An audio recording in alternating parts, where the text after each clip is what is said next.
Hello bachcho, let's read this question. The question says three blocks with masses m, 2m and 3m are connected by springs as shown in the figure. After an upward force F is applied on the block m, the masses move upward at constant speed v.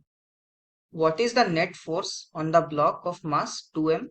G is the acceleration due to gravity.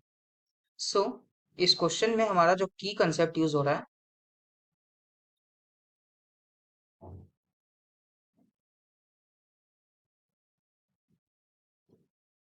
वो है concept of force basically.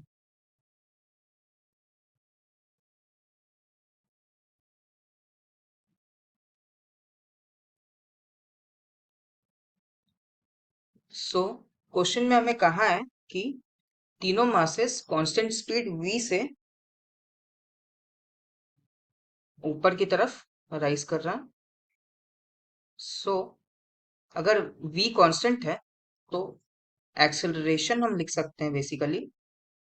Acceleration ये क्या होता है, dv by dt होता है and v constant है, constant का डिफरेंशिएशन जीरो आ जाएगा तो एक्सेलरेशन हमारा जीरो है। इस केस में एक्सेलरेशन जीरो है तो जो नेट फोर्स होगा इस सिस्टम पे वो भी जीरो हो जाएगा। सो जो 2m वाली मास है उसके लिए अगर हम देखें तो 2m वाला जो ब्लॉक है,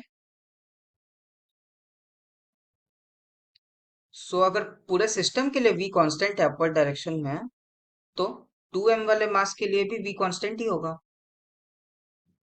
एंड अगर v कांस्टेंट है तो इसके लिए भी a जीरो ही होगा।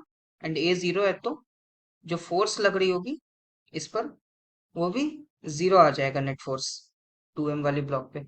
Therefore option B zero is the correct answer. Hope you understood it well. Best of luck.